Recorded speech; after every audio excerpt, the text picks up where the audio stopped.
तापमान इंसानी सेहत को खतरे में डाल रहा है। बारिश और तापमान का बदलना खेती को प्रभावित कर रहा है और ग्लेशियर पिघले तो नदियों का पानी भी खत्म हो सकता है। फिर इंसान बचेगा कैसे? हमें ये एहसास ही नहीं होता कि हमारा सब कुछ ही प्रकृति से जुड़ा हुआ है और वहाँ जरा भी कुछ परिवर्तन होगा तो आप बचोगे ही नहीं। अगर आपका ब्लड प्रेशर बढ़ गया, एटमॉस्फेरिक प्रेशर कम है, ब्लड प्रेशर ज़्यादा है तो क्या होगा? नस फट जाएगी।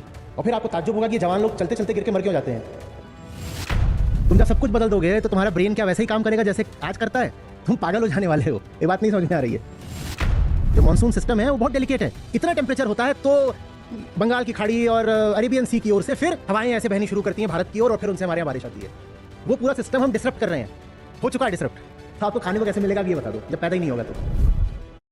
हम अपने आप को प्रकृति से भिन्न जानते हैं तो हमें ये एहसास ही नहीं होता कि हमारा सब कुछ ही प्रकृति से जुड़ा हुआ है और वहाँ जरा भी कुछ परिवर्तन होगा तो आप बचोगे ही नहीं।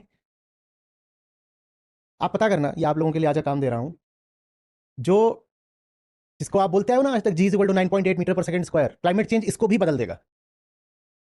कैसे बदल देगा पता करो। अब भाई आपका इवोल्यूशन इसी पृथ्वी पर हुआ है।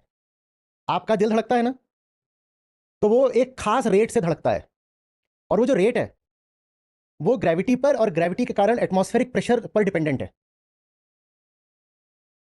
आपका दिल धड़कता है ताकि आपकी नसों में उतना ही ब्लड प्रेशर रहे जो एटमॉस्फेरिक प्रेशर को काउंटर बैलेंस कर सके। अगर आपका ब्लड प्रेशर बढ़ गया, एटमॉस्फेरिक प्रेशर कम है, ब्लड प्रेशर ज्यादा है तो क्या होगा? नस फट जाएगी। नस के भीतर प्रेशर ज्यादा है, एटमॉस्फेरिक प्रेशर कम है, नस फट जाएगी। और अगर आपकी नसों में ब्लड प्रेशर एकदम कम हो जाए और एटमॉस्फेरिक प्रेशर बहुत है तो क्या होगा? खून बहना बंद हो जाएगा, क्योंकि नसें जैसे आपने पाइप दबा दी हो बाहरी दबाव से। और एटमॉस्फेरिक प्रेशर किस चीज पर डिपेंड करता है? अरे ग्रेविटी पर बाबा।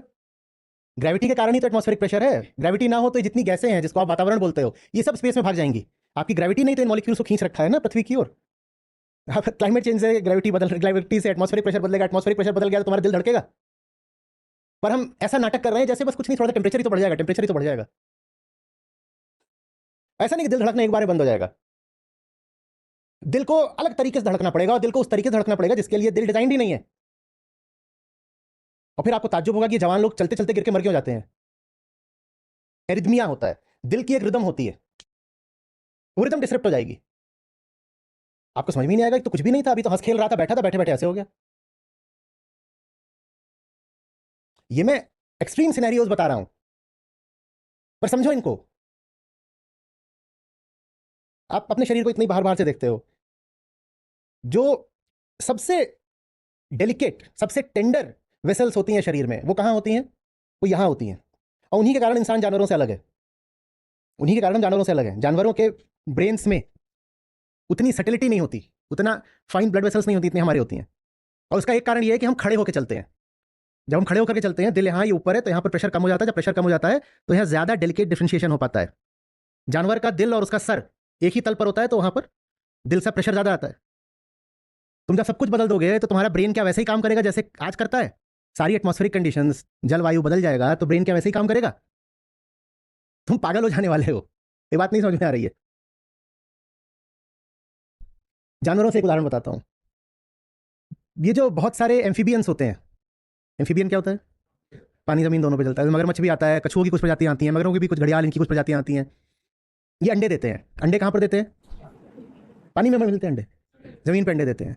और वो उस अंडे से नर निकलेगा या मादा निकलेगी, ये 0.5 डिग्रीज के टेम्परेचर के अंतर से डिसाइड होता है। तापमान बढ़ गया तो मादा निकलती है, तापमान कम रहा तो नर निकलता है उसमें से। अब 90% मादाएं पैदा हो रही हैं, तो प्रजाति कैसे चलेगी? और तुमको क्या लग रहा है कि इस प्रकार का टेम्परेचर रिलेटेड प्रभाव सिर्फ कछुओं, घड़ियालों और मगरों पे पड़ रहा है? मनुष्यों पर भी पड़ेगा। ये जो तुम लोक धर्म में वीर्य वृद्धि का इतना कर रहे हो ना, फिर तुम्हें समझ में नहीं आएगा कि आईवीएफ क्लिनिक क्यों इतने बढ़ रहे हैं। आप सब अर्बन शहरी लोग हो तो खाना मिल जाता है, आपने तो पता नहीं अब कितने सालों से फसलें उगती ना देखी हो। फसलें उगलेंगी, टेम्परेचर पैटर्न बदल गया और रेनफॉल का पैटर्न बदल गया, फसलें उगलेंगी और वो बदल गया है। ये साल था, इसके पहले 4 महीने जनवरी से अप्रैल तक 125 सालों के सबसे गर्म महीनों में से थे। जनवरी भी, फरवरी भी, मार्च भी, अप्रैल भी पिछले 125 सालों के सबसे गर्म महीनों में थे। और 5वां महीना सबसे गीला महीना था। जितने 4 हमने गर्म महीने देखे इस साल जनवरी से अप्रैल तक, उतने गर्म महीने पिछले 125 सालों में देखने को नहीं मिले। उनमें से कोई महीना था जो 125 सालों में नंबर 1 पर था, कोई नंबर 3 पे, कोई नंबर 5 पर, इतने गर्म। और इन 4 के बाद 5वां आता है, उतना गीला महीना हमें 125 सालों में देखने को नहीं मिला। मई में कहां बारिश होती है? फसलें झेल लेंगी, फसलें नहीं झेलेंगी तो खाने को क्या पाओगे?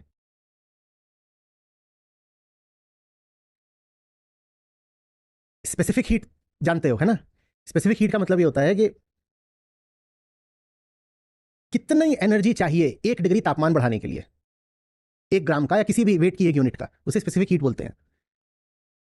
पानी की काफी होती है तो इसको स्टैंडर्ड मानते हैं, 1 रखते हैं। और लैंड तुम बहुत अच्छे से जानते हो कि लैंड बैड कंडक्टर होता है हीट का, खासकर जब लैंड सूखा हो। सूखा लैंड बैड कंडक्टर होता है ना हीट का, और गर्म भी जल्दी हो जाता है। मैं हीटर ले आऊं, ये पानी रख दो यहाँ पे, इस पर ऐसे हीटर दिखाऊं और इस पे हीटर दिखाऊं, गर्म क्या हो जाएगा दोनों में से जल्दी? ये जल्दी गर्म हो जाएगा। खासकर अगर मैं नीचे से दिखाऊं तब तो ये और देर लगाएगा, क्योंकि इसमें कन्वेंशनल करंट सेटअप हो जाएंगी। नीचे से गर्म करोगे तो ये पूरा गर्म होगा, तब जाके ये गर्म होगा। और इस पर दिखाऊंगा तो यहाँ गर्मी नहीं जाएगा, जलना शुरू कर सकता है। एक तो इसकी स्पेसिफिक हीट ज्यादा, दूसरे इसमें करंट्स भी सेटअप हो सकती हैं जो कि इसमें नहीं हो सकती। मॉनसून कैसे आता है? मॉनसून तब आता है जब इंडियन पेनिनसुला जो है, जो पूरा सब कॉन्टिनेंट ही ले लो, उसके टेम्परेचर में, लैंड टेम्परेचर में और सी टेम्परेचर में एक जबरदस्त अंतर पैदा हो जाता है। हमें मालूम है जब टेम्परेचर में अंतर होता है तो उसका प्रेशर पे क्या असर पड़ता है। जहां हाई टेम्परेचर हो जाएगा वहां लो प्रेशर हो जाएगा। जब लो प्रेशर हो जाता है तो फिर समुद्र से वो जो ह्यूमिड हवा है, मॉइस्चर कैरिंग करंट्स हैं, वो आती हैं लैंड की ओर। तो एक खास टेम्परेचर डिफरेंशियल चाहिए, खास चाहिए। लेकिन अगर टेम्परेचर बढ़ता है तो लैंड और सी का प्रपोर्शन में नहीं बढ़ेगा, जैसे अभी हमने देखा लैंड का ज्यादा बढ़ जाएगा। इसी तरह अगर ठंडक आती है तो लैंड ज्यादा ठंडा हो जाता है। समुद्र के तापमान में सर्दी और गर्मी में अंतर नहीं होता बहुत, पर जो लैंडलॉक्ड इलाके होते हैं उनमें देखो सर्दी गर्मी में कितना अंतर आ जाता है। दिल्ली में सर्दी ठंडी बहुत हो जाती है, दिल्ली की सर्दी, और गर्मी गर्म बहुत हो जाती है, क्योंकि लैंड है, पानी से दूर है। जब इनका टेम्परेचर डिफरेंशियल एक्सट्रीम हो जाएगा तो आपका जो पूरा मानसून है वो डिसरप्ट हो जाना है। पहली बात तो जब उतना टेम्परेचर बदल गया है तो फसलें नहीं होनी है, और फसल हो भी सकती है तो बारिश नहीं होनी है। बारिश कैसे होगी? कैसे कर लोगे बारिश? वो एक बहुत डेलिकेट सिस्टम है, जो मानसून सिस्टम है वो बहुत डेलिकेट है। इतना टेम्परेचर होता है तो बंगाल की खाड़ी और अरेबियन सी की ओर से फिर हवाएं ऐसे बहनी शुरू करती हैं भारत की ओर, और फिर उनसे हमारे यहाँ बारिश आती है। वो पूरा सिस्टम हम डिसरप्ट कर रहे हैं, हो चुका है डिसरप्ट। तो आपको खाने को कैसे मिलेगा अब ये बता दो, जब पैदा ही नहीं होगा तो। और 150 करोड़ हो आप, कैसे होगा? आप घुस सकते हो एसी के अंदर, सब कीट पतंगे भी घुस रहे हैं क्या? आपको क्या लग रहा है बस ऐसे ही फसल पैदा हो जाती है? हम ये तो जानते हैं कि पेस्टिसाइड चाहिए पेस्ट्स मारने के लिए, पर क्या हमको पता है कितने बैक्टीरिया चाहिए और कितने और स्पीशीज चाहिए फसल को साबुत रखने के लिए? जो आकर के पेस्ट है, जो कीड़े फसल खाते हैं, उनके तो आप नाम जानते हो, उनको मार भी देते हो। पर जो दूसरी स्पीशीज है वो सिर्फ फसल को खाती नहीं है, फसल को पैदा करने में और फसल को बनाए रखने में भी दूसरी प्रजातियों का बहुत बड़ा योगदान होता है। आप एसी में आ गए, वो प्रजातियां भी एसी में आ गई क्या? वो तो मर गई ना। जब वो मर गई तो फसल कैसे पैदा हो जाएगी? हर प्रजाति, सारी स्पीशीज टेम्परेचर और मॉइस्चर डिपेंडेंट होती हैं। टेम्परेचर बदल दोगे, मॉइस्चर बदल दोगे, वो स्पीशीज उस जगह पाई ही नहीं जाएगी। और ये नहीं कि वो वीजा लेके कहीं और पहुंच जाएगी। बहुत सारी स्पीशीज सिर्फ लोकल होती हैं, वो अगर वहां नहीं है तो फिर कहीं नहीं है, वो मिट गई, हमेशा के लिए मिट गई। जड़ों में, पेड़ों की जड़ों में नाइट्रोजन फिक्सेशन एक चीज होती है, जानते हैं आप? हाँ, वो आपको दिखाई नहीं देगी, पर अगर वो ना हो तो पेड़ जी नहीं सकता। और वो भी जो काम करती हैं प्रजातियां छोटे जीवाणुओं की, वो सब भी बहुत टेम्परेचर डिपेंडेंट होती हैं। फिर समझ में नहीं आएगा कि आम आर्टिफिशियली क्यों पकाने पड़ रहे हैं, क्योंकि वो अब प्राकृतिक तरीके से पक ही नहीं सकते। फिर समझ में नहीं आएगा कि इंसान ही क्यों बदल गया, हमारी भावनाएं क्यों बदल रही हैं, विचार क्यों बदल रहे हैं। हम देखो है तो सबसे पहले मिट्टी ही ना, उसी मिट्टी से अहंता पैदा होती है, द सेंस ऑफ सेल्फ, मिट्टी से ही। तो वो जब पूरी मिट्टी ही बदल जाएगी तो तुम वही रह जाओगे क्या जो तुम हो? मिट्टी का कोई तत्व नहीं है जो आपके शरीर में नहीं पाया जाता हो।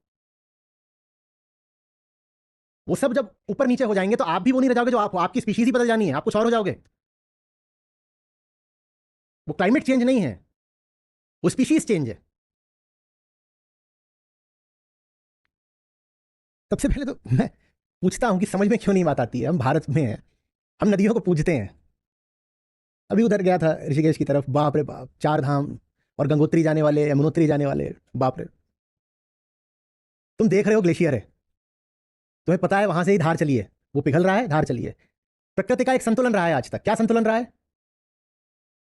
कि एक ऐसा तापमान रहा है, तापमान का, टेम्परेचर का ऐसा पैटर्न रहा है, और जो हवा रही है उसमें ह्यूमिडिटी का, उसमें मॉइस्चर का ऐसा पैटर्न रहा है कि ग्लेशियर जमता जाता है और पिघलता जाता है। वो जो कितना पिघलता जाता है उसी को हम क्या बोलते हैं, मागंगा। लेकिन साथ ही साथ ऊपर से जम भी रहा है, क्योंकि न जमे तो पिघलेगा तो खत्म हो जाएगा। जब आपकी टेम्परेचर राइज हो रही है, टेम्परेचर राइज इतना जबरदस्त है, तो वो जो ग्लेशियर है वो लगातार सिकुड़ रहा है। नदियों की धाराएं हमें कब तक मिलने वाली हैं, हमें नहीं समझ में आ रही बात। भाई आप फ्रिज की डिफ्रॉस्टिंग करते हो ना, कभी कभी करते हो। जब तक ऊपर फ्रीजर में थोड़ी भी बर्फ है तब तक पानी चमकता रहता है। अगर आप फ्रीजर को नहीं देखो, पानी को टपकता देखो, तो आपको लगेगा कि धारा तो बनी हुई है। लेकिन सच्चाई ये है कि फ्रीजर में जो बर्फ थी वो लगातार पिघल के कम होती जा रही है, और एक बिंदु ऐसा आएगा जब वो जो धारा थी वो अच्छा अचानक से रुक जाएगी। आपको ये क्या हुआ, ये क्या हुआ, फिर आप फ्रीजर में झांकोगे, आपको अच्छा, अब यहाँ बर्फ बची ही नहीं। लेकिन जब तक थोड़ी भी बर्फ है तब तक तो धारा रहेगी। वो धारा अभी हमें दिखाई दे रही है हमारी नदियों में, वो धारा अचानक से सूखेगी। आपको ये क्या, यहाँ तो नदी थी, ये तो खाली जगह, ये कंकड़ रेत कहां से आ गई, नदी कहां गई हमारी।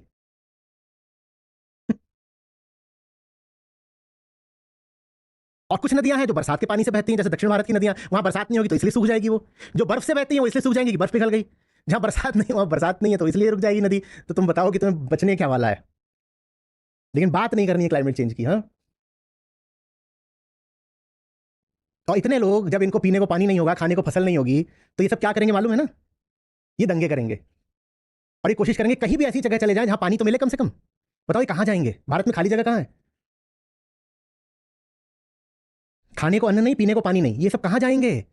हम अभी भी कहते हैं कि भारत इतना गरीब है कि 100 करोड़ लोगों को सरकार सब्सिडी देती है तब वो 2 जून की रोटी खा पाते हैं। हम इस पर फक्र करते हैं ना, इतने गरीब हैं हमारे यहां।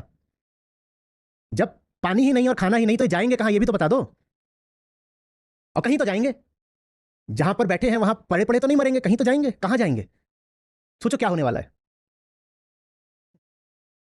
कोई फिजिकल वेरिएबल नहीं है जो टेम्परेचर डिपेंडेंट ना हो, इक्के दुक्कों को छोड़ के।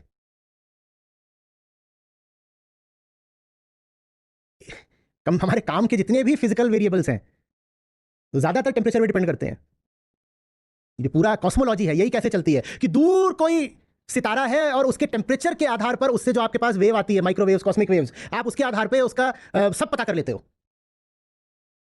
है ना। जितनी ये वेव्स भी हैं आपकी, ये भी टेम्परेचर के आधार पर चलती हैं। आप कहते हो लाल तारा है, नीला तारा है, इससे मुझे पता चल जाता है कि उसका टेम्परेचर कितना है।